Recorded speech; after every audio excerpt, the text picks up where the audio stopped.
Mis cafeteras podían hacer algo por mi padre porque nunca hablé con él. Robert Clary guardó secretos durante décadas, observando cómo Hollywood convertía historias, susurros y rumores. Pero antes de sus últimos días, rompió su silencio sobre un misterio que había perseguido la historia de la televisión: la impactante muerte de Bob Crane. Crane, una vez amado como una estrella, tuvo un final violento que sorprendió a los fans de todo el mundo. Muchos intentaron adivinar lo que realmente sucedió, pero las respuestas permanecieron enterradas. Clary, con su fuerza tranquila, finalmente reveló la verdad que había guardado dentro. Sus palabras arrojaron luz sobre la oscuridad que rodeaba aquella trágica noche, y lo que expuso sobre el destino de Bob Crane dejó al mundo sin aliento. Revelaremos lo que estuvo oculto durante décadas. La estrella que vivió sus propios términos. La historia de Bob Crane fue de fama brillante, solicitudes complejas y una vida que giraba entre el brillo de las luces de Hollywood y la penumbra de la indulgencia privada.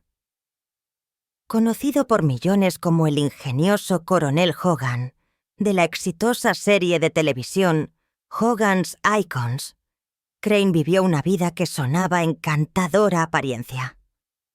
Pero detrás de las sonrisas, los aplausos y el éxito profesional, era un hombre arrastrado por favores que se convirtieron tanto su escape como su perdición.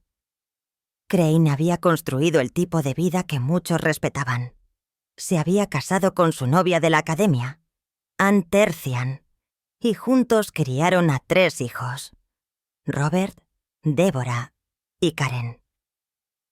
Por momentos, la imagen parecía un sueño americano clásico. Un esposo devoto, un padre y un actor exitoso, cuya carrera estaba alcanzando su punto máximo. Sin embargo, la fama de Crane abrió puertas que alimentaron otro lado de su personalidad. Su encanto, su buena estética y su estatus de celebridad atrajeron a las mujeres hacia él, y él se complació libremente. Las mujeres lo hacían sentir glamuroso, ya fuera su sonrisa, su confianza o simplemente el hecho de que fuera una estrella.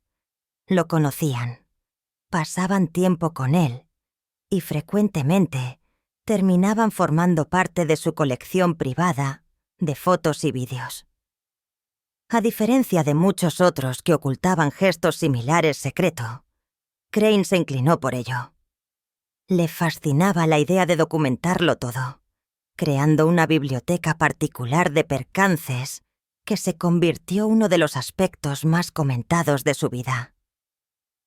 Ayudándole este inusual pasatiempo estaba John Henry Carpenter, un vendedor de equipos de vídeo de Sony. Carpenter estaba bien conectado. Incluso era amigo del también actor Richard Dawson, que más tarde se convertiría el presentador de Family Feud. Carpenter tenía acceso a la tecnología más nueva y junto con Crane exploró el mundo de la grabación mucho antes de que Internet hiciera que efectos similares fueran comunes. Para Crane, esto era más que una indulgencia. Se convirtió en una forma de expresión, una forma de describir su vida de una manera cruda y sin adornos. Para aquellos que trabajaron con Crane, su gesto era simplemente parte de quién era. Su compañero de reparto, Robert Clary, dijo anteriormente que no era absoluto un problema. Su vida privada era suya siempre y cuando fuera profesional el set. Para ellos, Crane era una estrella que aparecía, hacía su trabajo y llevaba su encanto a cada escena. Sus elecciones particulares eran solo suyas, y muchos a su alrededor no veían razón para juzgarlo. Aún así, la vida de Crane estaba lejos de pasar desapercibida. Sus romances secretos comenzaron a cruzar a su mundo profesional. Durante Hogan's Icons, se involucró con Cynthia Lynn, quien interpretó a Helga, la seductora empleada la primera temporada. Cuando ella se fue, Patricia Olsen entró el papel de Hilda, y pronto también se convirtió parte de la vida particular de Crane, Olsen, que actuó bajo el nombre de Sigrid Valdis. Más tarde se casó con Crane en 1970, poco después de que él se separara de Anne. Juntos, Crane y Olsen tuvieron 2 hijos, Scott y Anna Marie. Sin embargo, el matrimonio fue complicado. Olsen se sintió incómoda con la influencia que Carpenter tenía sobre su marido. Vio cuánto tiempo pasaban juntos los 2 hombres, participando su extraña búsqueda de filmar y archivar a mujeres. Esta presión entre las solicitudes particulares de Crane, su juego peligroso y su matrimonio era real, y dio forma a los tiempos posteriores de su vida. Hollywood, mientras tanto, no era tan indulgente para una asiduidad obsesionada con la imagen. Las elecciones de Crane se convirtieron en una responsabilidad. Estaba protagonizando sistemas familiares, incluyendo una película de Disney llamada Superdad, donde interpretó a un padre devoto preocupado por su hijo. Pero detrás de las escenas, Crane ocasionalmente mostraba a sus asociados las fotos privadas que había recolectado. Esta apertura descuidada funcionó su contra. Los directores escucharon susurros, y pronto los chismes se extendieron a los tabloides. Publicaciones como el National Enquirer retomaron su gesto, pintando una imagen realmente diferente del hombre al que millones habían invitado a sus salas de estar cada semana. Su hijo, Robert, más tarde reflexionó sobre esto, creyendo que el mayor error de su padre fue exhibir la vida tan abiertamente. Crane había creado compendios, incluso etiquetándolos con nombres y detalles de mujeres. Compartirlos alrededor del set era una amenaza. Y finalmente, dañó la imagen sana que los estudios querían cubrir. Lo que Crane veía como diversión inofensiva, otros lo veían como reproche. Aún así, Robert ahora veía los intereses de su padre como peligrosos o crueles. Para él, su padre era simplemente un hombre que amaban a las mujeres, tal vez sobrecompensando las frustraciones que sentía cuando su carrera comenzó a estancarse. Crane no estaba escondiendo cámaras ni forzando situaciones. Todo era consensual. Puede que se haya apoyado demasiado este aspecto de su vida para llenar un vacío creciente, pero para Robert no era absoluto un lado oscuro. Era simplemente parte de quien era su padre. Robert incluso recordó momentos que todavía lo hacían reír. 1972, cuando tenía 21 años, su padre lo llevó al estreno de Deep Throat, una de las películas para adultos más notorias de su tiempo. Para Crane, todo era entretenimiento, otro mundo donde podía conocer gente, reír y ser él mismo. Pero mientras Crane disfrutaba de estas indulgencias, su carrera se estaba desvaneciendo. Los iconos de Hogan habían terminado y la televisión estaba avanzando. El ambiente artístico estaba cambiando, y lo que antes lo hacía fascinante ahora sonaba fuera de lugar. Los papeles se volvieron escasos, y Crane se encontró trabajando teatros regale, lejos del centro de atención de Hollywood que antes había comandado. Su fama había sido brillante, pero no fue construida para durar. El hombre que antes tenía un culto con su seducción, ahora enfrentaba una realidad donde los pasillos eran más pequeños, el escenario más bajo y los aplausos menos seguros. Para alguien que prosperaba con la atención, esta fue una adaptación delicada. La historia de Crane es un memorial de lo compleja que puede ser la fama. Para millones, él era Hogan, un ídolo, un líder, una figura de ingenio y fuerza.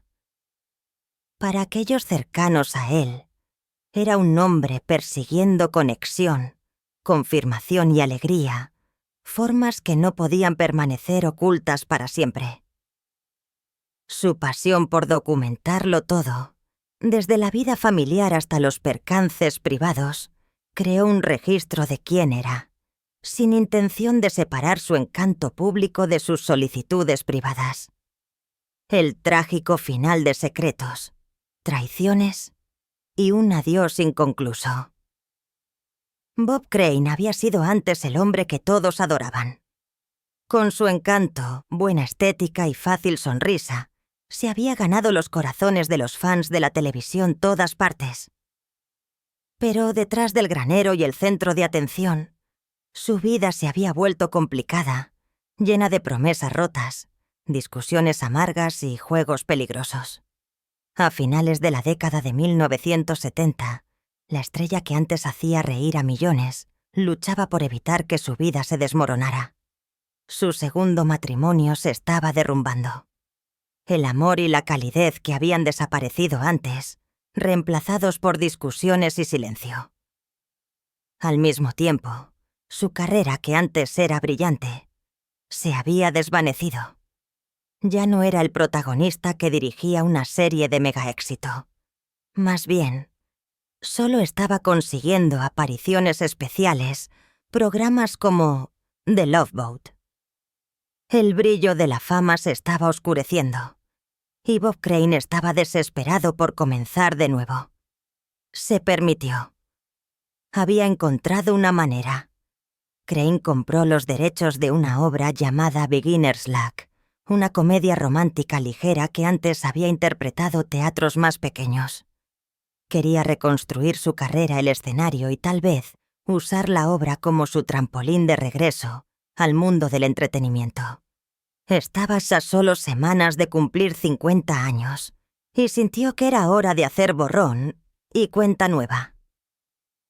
Solo 2 días antes de su muerte, Crane llamó a su hijo mayor, Robert. Esa llamada habló sobre grandes opiniones. Planeaba divorciarse de su mujer, Patty. También quería cortar lazos con John Carpenter, el hombre que se había enredado profundamente su vida privada. Carpenter había sido antes un amigo, pero también era más una carga, una sombra constante, siempre alrededor, siempre causando problemas. Crane estaba decidido así a hacer cambios, a alejarse del caos y vivir otro lugar. Pero esa oportunidad nunca llegó. Robert creyó más tarde que cuando su padre intentó retirarse, Carpenter no pudo manejar el rechazo. Carpenter había seguido a Crane a Arizona, y los testimonios dijeron más tarde que los dos hombres tuvieron una acalorada discusión en un café de Scottsdale la noche antes de la muerte de Crane. Carpenter había sido tratado como un compañero, pero ahora lo estaban rechazando. Robert lo describió como si Carpenter se sintiera abandonado, como si lo hubieran descartado como un loco. Solo horas después de esa discusión, Bob Crane fue encontrado muerto. El 29 de junio de 1978, el agente de Scottsdale, Barry Bassel, recibió una llamada que cambiaría todo. Estaba Phoenix con un compañero de trabajo cuando llegó la noticia de un brutal crimen. Los Winfield Apartments, la unidad 132A. El cuerpo de Bob Crane había sido descubierto. Cuando Bassel llegó, la escena ya estaba abarrotada. Varios oficiales estaban presentes junto con una joven actriz llamada Victoria Barry, quien había sido programada para reunirse con Crane esa mañana. La escena del crimen estaba lejos de ser perfecta. Pronto después, el hijo de Crane, Robert, llegó, junto con el director de negocios del actor, Lloyd Bogan, y su abogado, Bill Goldstein.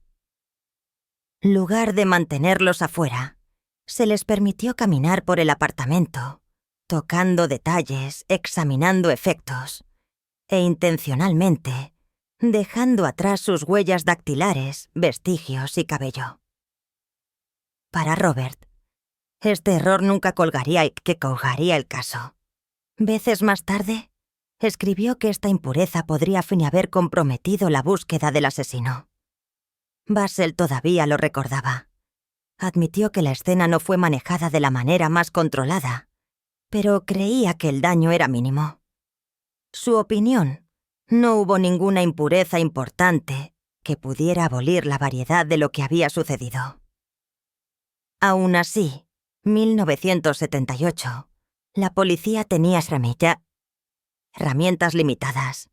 Las pruebas de ADN aún no estaban disponibles. Los investigadores tuvieron que calcular los tipos de sangre y las pruebas particulares. Todas las señales se reenfocaron hacia John Carpenter. No había habido entrada forzada al apartamento de Crane. Eso sugirió que el asesino era alguien que Crane conocía bien. Se encontró sangre toda la escena. Las puertas, las cortinas, incluso el auto de alquiler de Carpenter.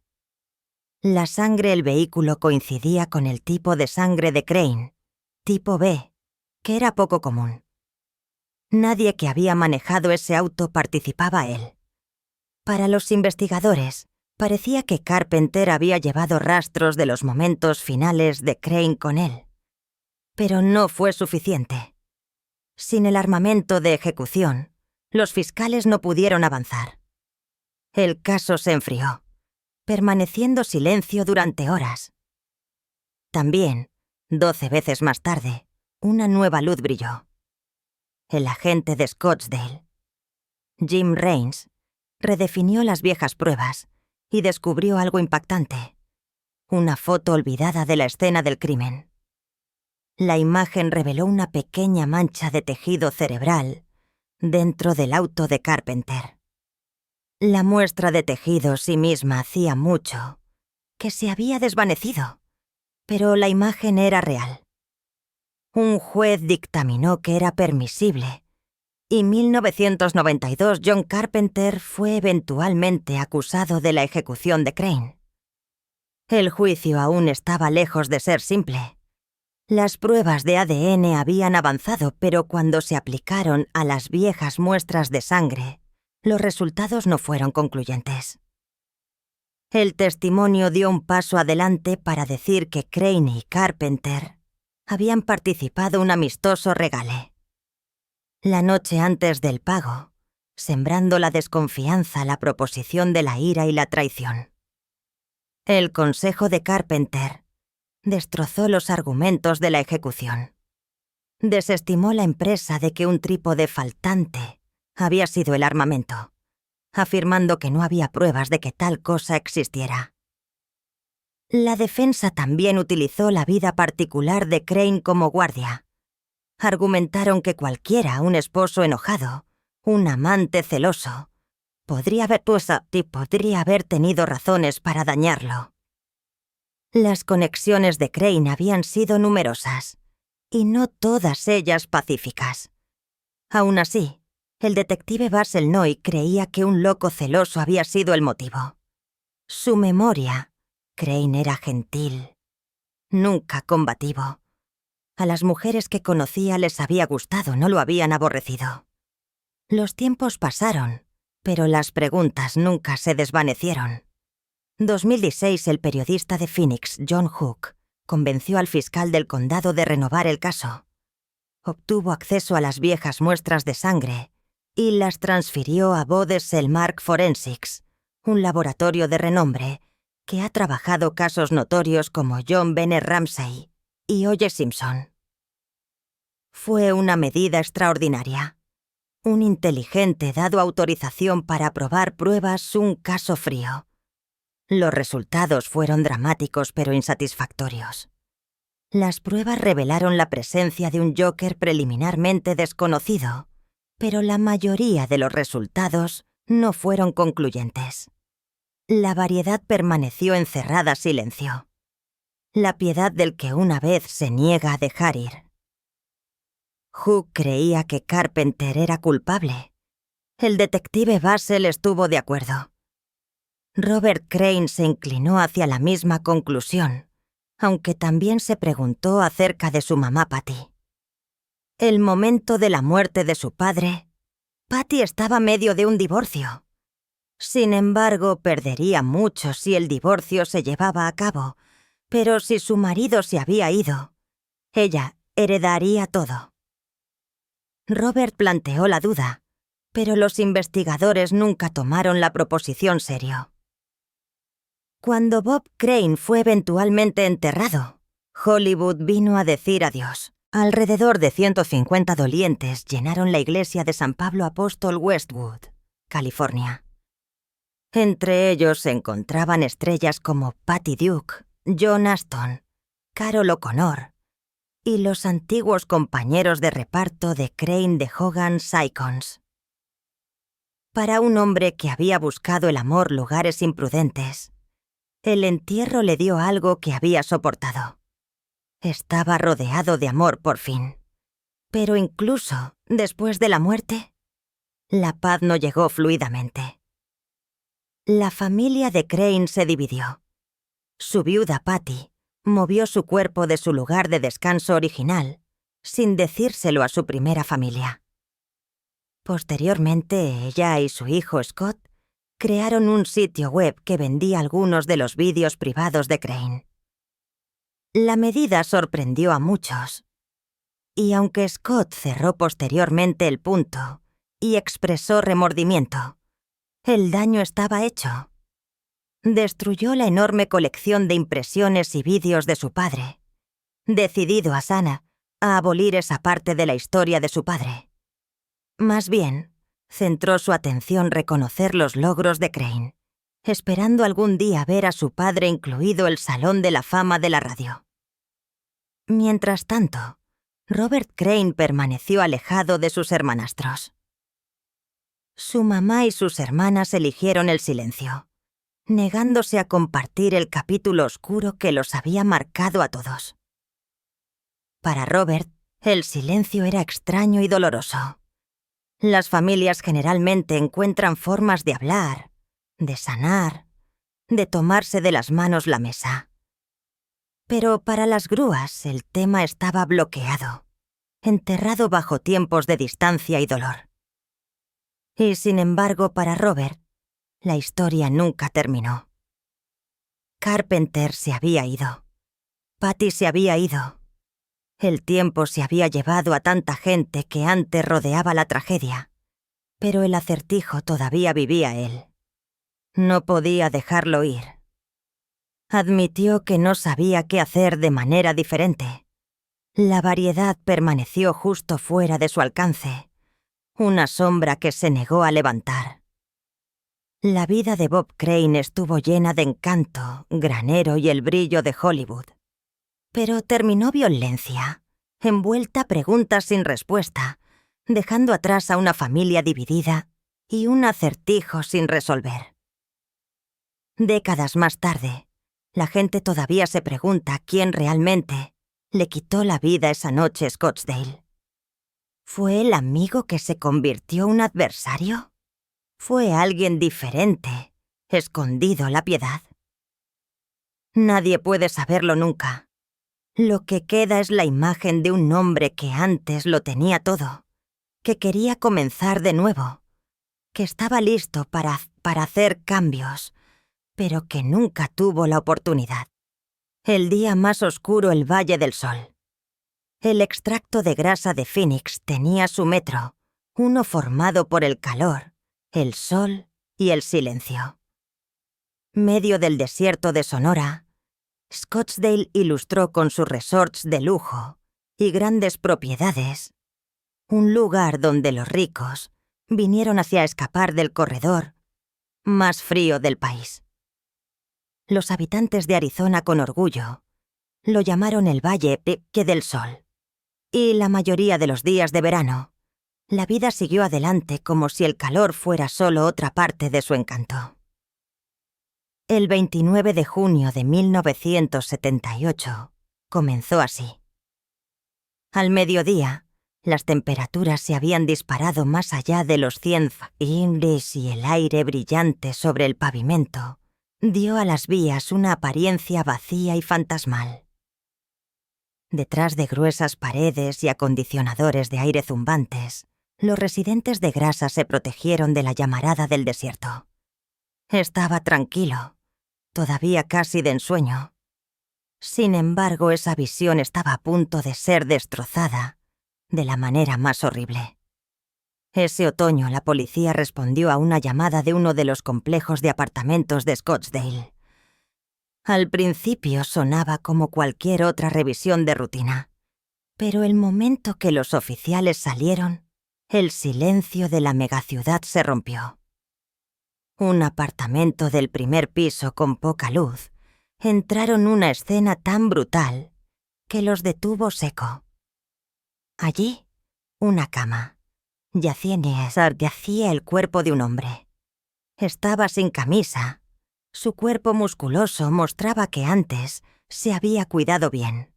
Su hisopo y el pelo de pimienta todavía estaban limpios, pero nada lo estaba. 2 profundos rasguños cortaron el costado de su cabeza y un cable eléctrico estaba atado fuertemente alrededor de su cuello. La sangre estaba a todas partes, rociada por toda la pared, goteando del techo, empapando la almohada debajo de él. La violencia de todo no dejó ninguna desconfianza. Esto no fue un accidente, no un final natural. Fue una ejecución. El apartamento pertenecía al cercano Windmill Regal Theatre, y la policía pronto llamó al director, Ed Beck, para ayudar a identificar a la víctima. A primera vista, sonaba insolvable. El daño era demasiado grande. Pero cuando Beck se giró y miró un lado de la cara, reconoció al hombre de inmediato. El cuerpo sin aliento. La cama era Bob Crane. Bob Crane no era un hombre ordinario. Para millones de estadounidenses, era un rostro familiar de la televisión, la fascinante e ingeniosa estrella de Hogan's Icons, la comedia de situación de la década de 1960, que lo había convertido un hombre minaj. Pero entonces, este sofocante otoño de Arizona, su historia había llegado a su espantoso capítulo final. Las noticias de la ejecución se extendieron rápidamente, y el shock gorgoteó a través de Hollywood, y más allá. ¿Cómo podría alguien tan conocido, tan apreciado su apogeo, llegar a un final tan violento un apartamento ordinario de Scottsdale? A medida que los investigadores profundizaron, lo que encontraron fue una vida mucho más complicada y mucho más preocupada de lo que el mundo jamás había imaginado. Detrás de la brillante sonrisa y el fácil encanto de Bob Crane había otra vida, una que mantuvo oculta a los ojos del público. Mientras que sus entusiastas lo adoraban por su humor y seducción, íntimamente estaba consumido por una preocupación que cambió el curso de su vida.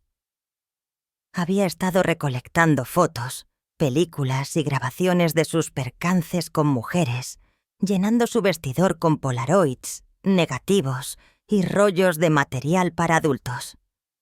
Para aquellos más cercanos a él, no era un secreto. Su hijo, Robert, más tarde describiría el mundo privado de su padre como invitador, un lugar donde la preocupación por las bromas se había apoderado. Para Bob, las líneas entre la fama y el deseo se difuminaron. Lo que antes había sido una brillante carrera comenzó a deteriorarse bajo el peso de su vida particular. El hombre que antes estaba a la cima de la graduación dorada de Hollywood se estaba deslizando lentamente, moviéndose de lugares protagónicos a actuaciones más pequeñas. Su luz antes brillante oscureciéndose la piedad de su mundo secreto. El momento de su muerte. Su carrera se había desvanecido formalmente, dejando atrás no solo una vida no tratada, sino preguntas pendientes que dedicaron durante décadas. El shock de la ejecución no estaba solo la violencia, sino el acertijo que dejó antes. Nadie lo había visto venir, y nadie podía decir con certeza quién era el responsable. Con el tiempo, los exámenes fueron lanzados, reiniciados y estudiados nuevamente. Se escribieron libros, se difundieron proposiciones e incluso se hizo una película, cada uno tratando de erigir juntos la mistificación de lo que sucedió esa noche. Sin embargo, el caso alcanzó una conclusión clara para su familia, especialmente su hijo. La falta de respuestas dejó una grieta que nunca sanó. Para Robert Crane, el dolor no se trataba solo de perder a un padre de una manera tan brutal. También se trataba de vivir con las infinitas preguntas. Más tarde escribiría sobre la lucha, la forma que la niebla de la consulta se levantó. Palabras como verificación significaban poco cuando la variedad permanecía encerrada. Las preguntas sin respuestas se convirtieron parte de sus vidas, un peso que el tiempo ya no podía abolir. La historia de Bob Crane era más que un acertijo de ejecución. También era la historia de un hombre que había vivido dos vidas realmente diferentes. Una el centro de atención y otra la penumbra. Por un lado, era el actor apreciado que había hecho reír a millones como el coronel Hogan, el interno de hablar fluido que siempre superaba astucia a los torpes nazis la televisión. Por otro lado, era un hombre que luchaba contra demonios, un hombre cuyas elecciones lo derribaron del éxito que antes. 1965, cuando los iconos de Hogan se ventilaron por primera vez, nadie podría haber predicho el camino que tomaría su vida. El programa era diferente a cualquier otra cosa la televisión ese momento. Apenas 20 veces después del final de la Segunda Guerra Mundial, se atrevió a mezclar la comedia con un trasfondo de guerra. Un producto increíble para muchos. Sin embargo, el culto lo abrazó. La historia de Clever captura superando a los tontos oficiales alemanes se convirtió en un éxito instantáneo, con una duración de 6 temporadas y convirtiendo a Bob Crane una estrella. Su camino a la fama no había sido sencillo. Nacido Connecticut, Crane primero encontró su voz la radio. Como un popular anfitrión Los Ángeles, encuestó a las estrellas más grandes del día, desde Marilyn Monroe hasta Bob Hope. Su encanto e ingenio rápido llamaron la atención de los directores de televisión, y pronto estaba dando un paso al frente de la cámara. Apariciones especiales programas como The Dick Van Dyke Show y The Donna Reed Show allanaron el camino para su socio avanzado, Hogan. Por un tiempo, sonó como si lo hubiera tenido todo. Regalo, fama y la adoración de un culto todo el país. Pero a medida que el programa terminó y su carrera se rompió, el corredor más oscuro de su vida privada creció más. La imagen alegre que le había ganado millones de entusiastas ya no coincidía con la realidad de sus luchas.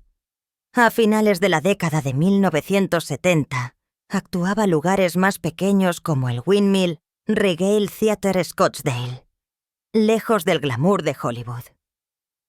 Y luego llegó ese día de junio, el día que el silencio cayó sobre los asuntos completos del desierto de Scottsdale, y el nombre de Bob Crane estaría siempre ligado no solo al granero y al encanto, sino también al acertijo, la tragedia y las preguntas sin respuesta. Más de 4 décadas después, el caso sigue siendo una de las historias no resueltas más espeluznantes de Hollywood. Ningún juicio, ninguna investigación, ningún libro o película ha sido adecuado para dar una respuesta final. Su vida, llena tanto de brillantez como de excrescencias, terminó con un crimen que permanece nublado silencio. Lo que perdura no es solo el recuerdo de su éxito, sino la tristeza de lo que podría haber sido. Para sus entusiastas, Bob Crane recordará como el faccioso y dulce coronel Hogan. Para su familia, siempre será el hombre cuya historia terminó demasiado pronto, dejando atrás un rastro de preguntas que el tiempo ya no podía abolir. Y así, el Valle del Sol, donde los asuntos exhaustivos de Scottsdale una vez permanecieron vacíos el calor de junio, todavía lleva el recuerdo de ese día. Un día que el granero, la fama y la vida misma se truncaron, dejando atrás una historia que sigue siendo tan colgante como el silencio del desierto. El tranquilo regalo de recuerdo de Robert Clary. 2003. Robert Clary se había decidido. No iba a participar chismes y no ibas a avanzar su voz a historias que intentaran empañar el nombre de Bob Crane. Dijo que no con fuerza, y siguió diciendo que no. ¿Quién podría condenarlo? Éramos no nativos para él, y la llamada película biográfica que había sido lanzada ya había causado un profundo dolor a aquellos que realmente cuidaban de Crane. Esa película había intentado despojar la calidad de un hombre que antes había dejado el mundo y dejó cicatrices. Para Clary, la respuesta fue simple. No sería parte de ese tipo de conversación. Cuando Bob Crane fue ejecutado en 1978, el elenco y el equipo de Hogan's Icons habían hecho una promesa privada entre ellos. Decidieron que solo darían entrevistas si podían hablar de lo bueno él.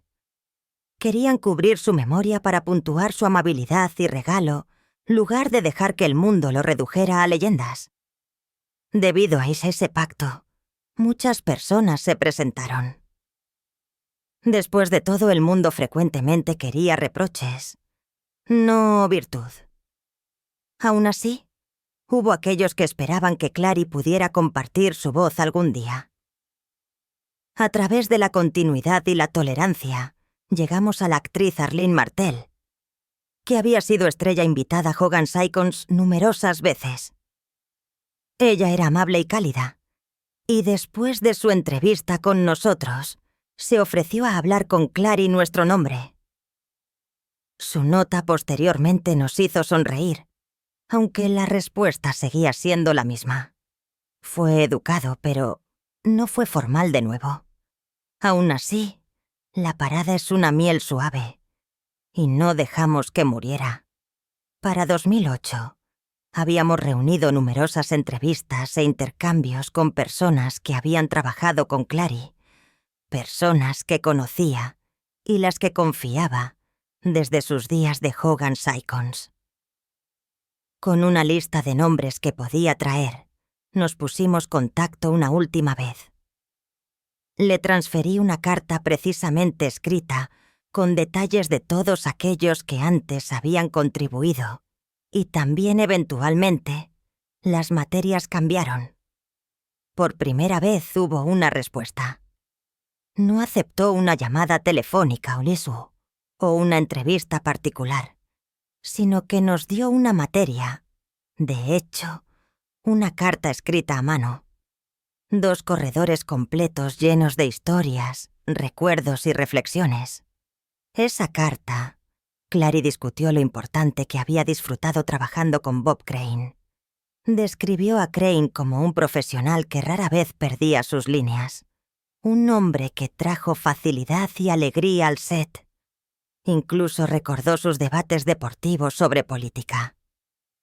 Crane, el demócrata solitario entre fundamentalmente igualitarios, alzaría la voz con entusiasmo durante las discusiones. Clary lo burlaba, diciendo que cambiar de barítono a soprano alto nunca haría que su punto fuera correcto. Se reían y el ambiente siempre se aligeraba de nuevo. Clary también tocó la vida particular de Bob Crane, sin embargo, con ternura lugar de juicio. Lo describió simplemente como la forma de vivir de Crane. Añadió palabras que hablaban volúmenes. ¿Quién soy yo para ser hipercrítico? Lo que es bueno para la oca puede no ser bueno para el ganso. ¿Y a quién le importa? Esas últimas dos palabras, ¿a quién le importa?, fueron exprimidas casi como una ocurrencia tardía, pero llevaban el peso de sus pasiones. Quería que quedara claro. Las elecciones de Crane eran solo suyas, y nadie tenía el derecho de reducir toda su vida a ellas. Este era el corazón de Clary. Su comunicación no fue de chismes o revisión, sino de compasión y comprensión. Nos recordó suavemente que las personas son más que sus errores de cálculo, más que sus luchas privadas. Lo que significaba era la amabilidad. Su evangelio de vida era simple, pero hermoso. Cuando encuentras personas que son agradables, debes apreciarlas.